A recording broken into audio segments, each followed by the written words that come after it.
A backyard ultra is a race where you are running a 4.167 mile loop, which is called a yard for the format, every hour. And you start at the top of the hour. So you have 60 minutes to complete that distance.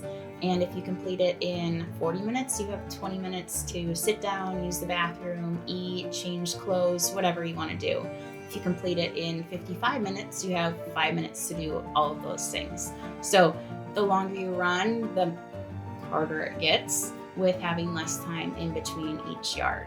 And the format is set up so that after 24 hours, you have ran 100 miles. And the race goes until there's only one runner remaining.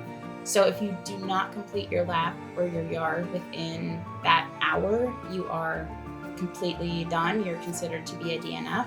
And there's only one winner to the race if they complete 1 yard more than everyone else in the race.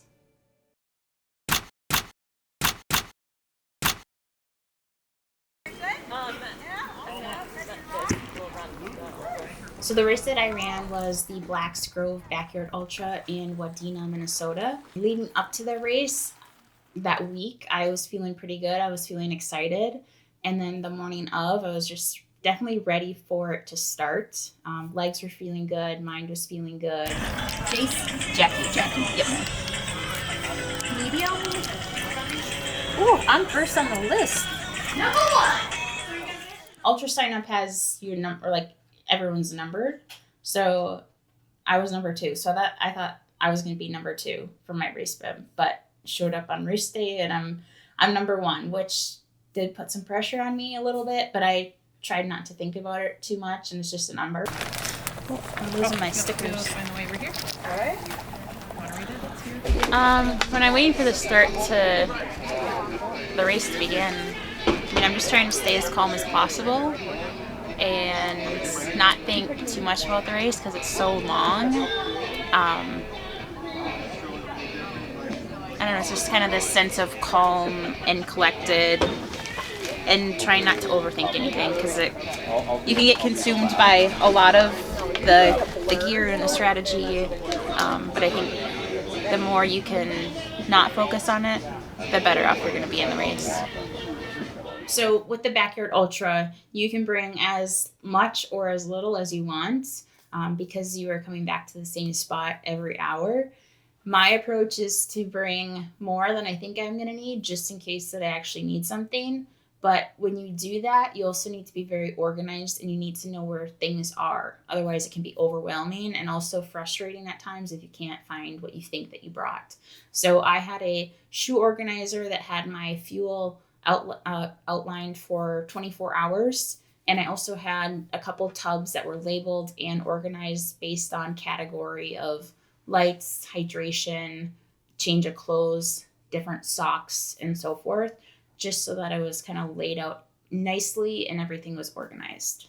So this would be my 6th Backyard Ultra, and my setup has evolved every single time. I've used the camping tent, I've used the fish house, and this is my first time with a 10x10 canopy with walls, which I'm super excited about. But I've kind of just figured out what has worked and what hasn't worked for each race, and I've just adjusted for the next race. It's really important to stay organized because with the backyard you can bring so much, which is also awesome because you can have everything that you would ever need. But at the same time, at the same time, you need to know where everything is, because if you don't, it's not going to be helpful, and you can start to feel overwhelmed by what you need to grab or where things are. So I just like to use 3 drawer systems and tubs and shoe organizers to keep everything organized, and also to label everything, because although it seems logical right now, 20 hours in you might not remember the math on how many carbs are in your drink or in your fuel. So dumb it down and simplify it all. So this was the first race that I had a full crew helping me. I've done a lot of backyard ultras where it's just been myself.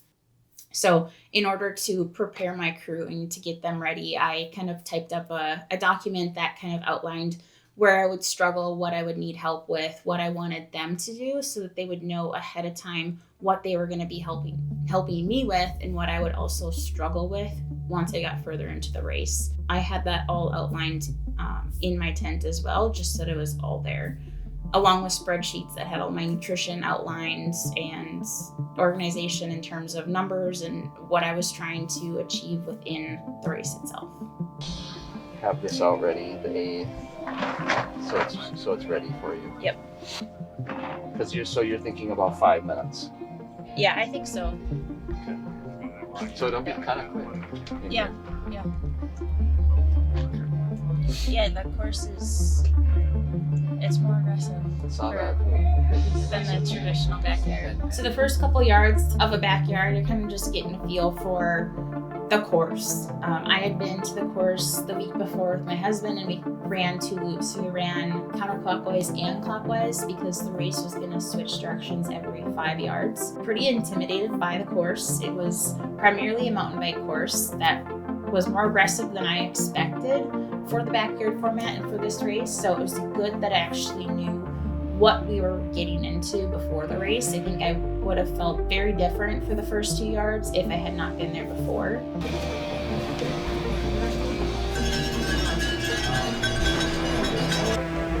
Seven minutes, last man standing, 7 minutes.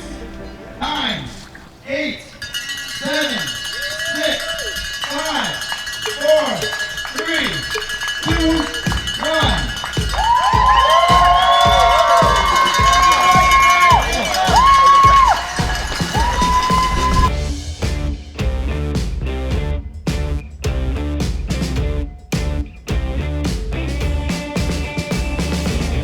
How'd it feel? Good. It was fun. I was telling Paul that the first mile and a half, when we go clockwise, is pretty runnable. I can remind myself to stay patient when it's really ruddy and up and down, Sure. so I don't trip, and I can make up time in this last mile and a half.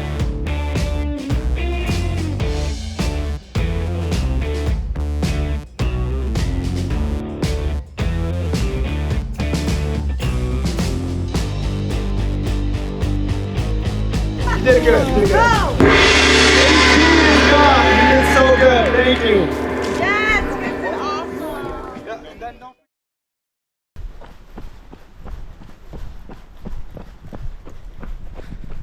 The weather is so gorgeous today,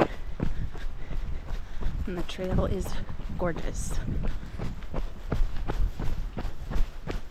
Weather-wise for the race, setting up, it was gorgeous. It was cooler. There wasn't much wind, no bugs. And then once we got into about yard 4, that's when it started sprinkling. And that's when everyone started kind of questioning what the course was going to do, since it was a mountain bike course. It wasn't too bad for a couple hours because it was a lighter rain. But after probably hour 6, when it was a steady rain through pretty much the end of the race, that did significantly change the course almost immediately. Good job, Jaci.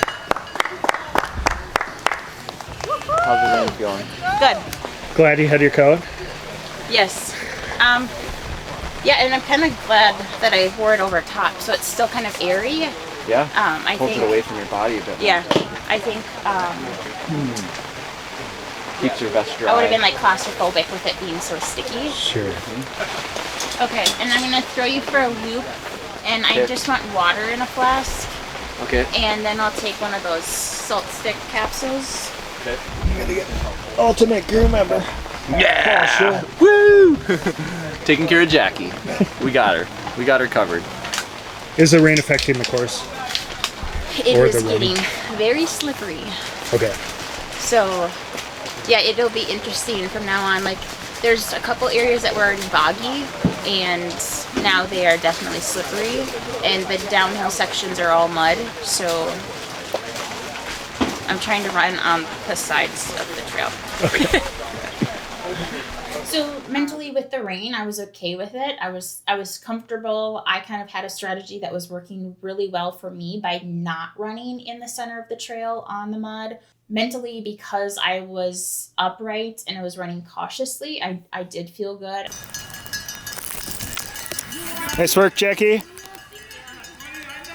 With the Backyard Ultra format or any last man standing format, your milestone distances of the marathon, 50K, 100K, those tend to be mile markers or goals for a lot of runners. And a lot of people drop after those milestones. I think it's important not to pay too much attention to that because it is really a mental game for the Backyard Ultra. It is really focusing on yourself and what you need to do to continue to run yard after yard after yard and really work through some of those low spots. Is it getting slicker or did it stay the same without the more rain?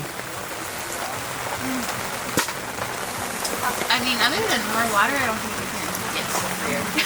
Okay. It's just super slick. Same pace. But with that rain especially, I think that's why we saw a sharper drop off of runners until there were 6 or so of us left.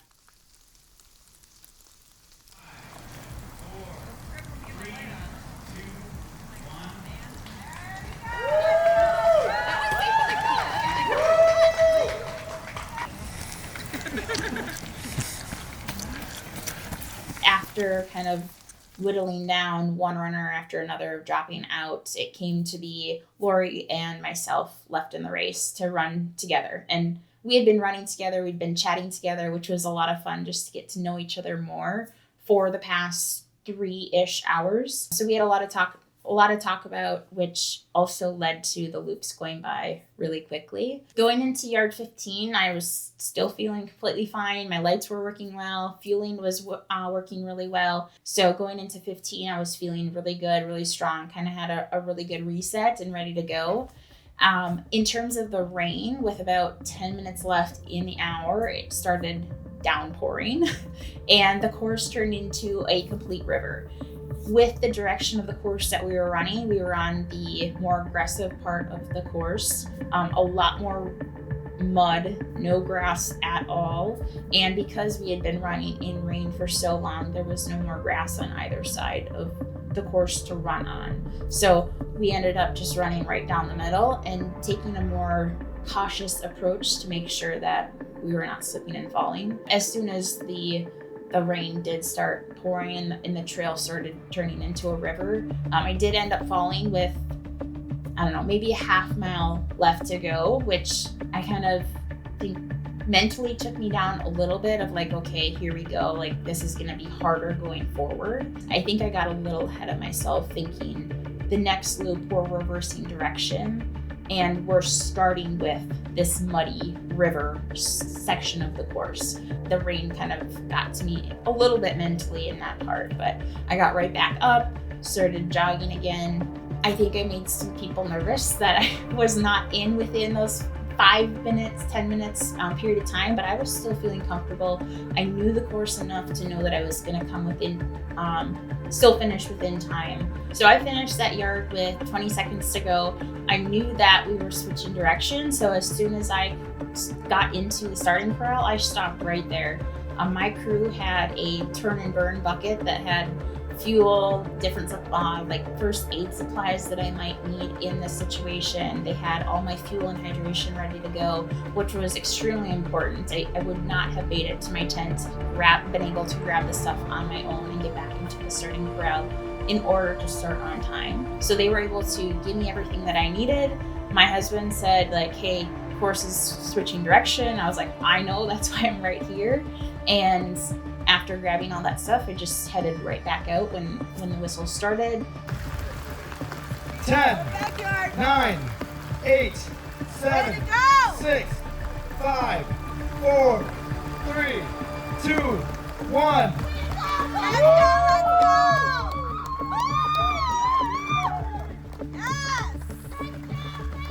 And then we got to the really muddy, slippery section of the river course right away, which is when I immediately started falling.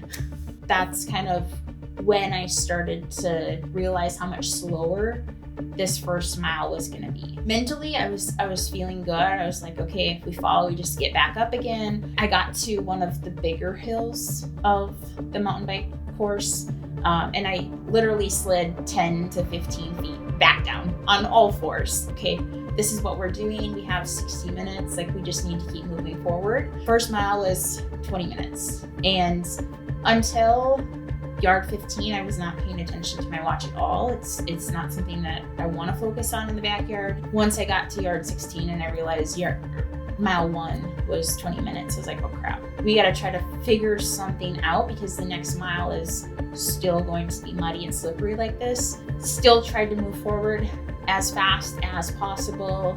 There were a couple grassy sections that I picked up the pace significantly just because I could and I knew I'd stay upright.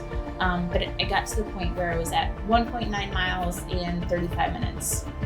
And doing the math, I was like, there's no way that I'm gonna be able to finish this.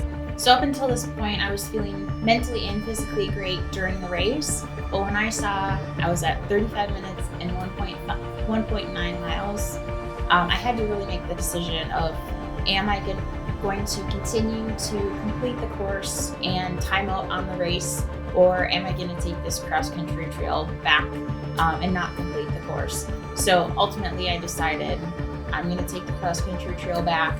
I'm not going to risk a fall when I know that I'm not going to complete the course within the amount of time I was ultimately done. 4, 3, 2, 1.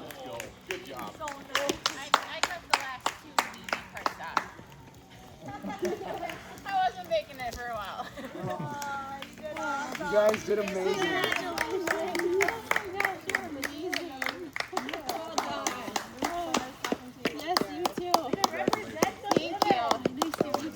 You guys did amazing work. Good job, Lori. Well done, Jackie. Jackie, Lori, you guys did amazing. So part of Backyard Ultra format is there is only one winner if they complete one more yard than everyone else. So since I did not complete my yard 16 and Lori did, she was the winner and I was technically a DNF, just like everyone else except Lori, which I think is pretty cool about the format. That being said, the assist is kind of like the second place. You have to have 2 people in order to go far. Otherwise, again, that last person is done. And if that last person does not finish their last lap, there is no winner at all. So that's why there's kind of the name of the assist and then the official last runner standing of the Backyard Ultra. Every race has a lesson or multiple lessons, but you have to ultimately take those lessons that you've learned and actually apply them. So every Backyard Ultra that I've done, I've been able to kind of tweak something, whether that's prep, whether that's setup, nutrition, pacing, mindset. And because the backyard is really a mental game, that's the one thing that I've been working on the most. So I was really excited to be in a good mental spot the entire race. It was fun running with other runners, both who I had known before prior to this race and those that I also just met on the course. So I think just that fun family atmosphere was one of my favorite parts about Black's Grove Backyard Ultra, and just being out there and exploring a new course and kind of figuring out like, okay, how am I actually going to feel once we're 6 hours into a steady rain and we're drenched? Although I don't want rain for my next Backyard Ultra, how can I take that mindset and what I experienced during Black's Grove to my next Backyard Ultra to help me go even further and to continue to learn things about myself, both mentally and physically, and in my preparations, and what can I do in my training to ultimately help me continue to push further each and every time.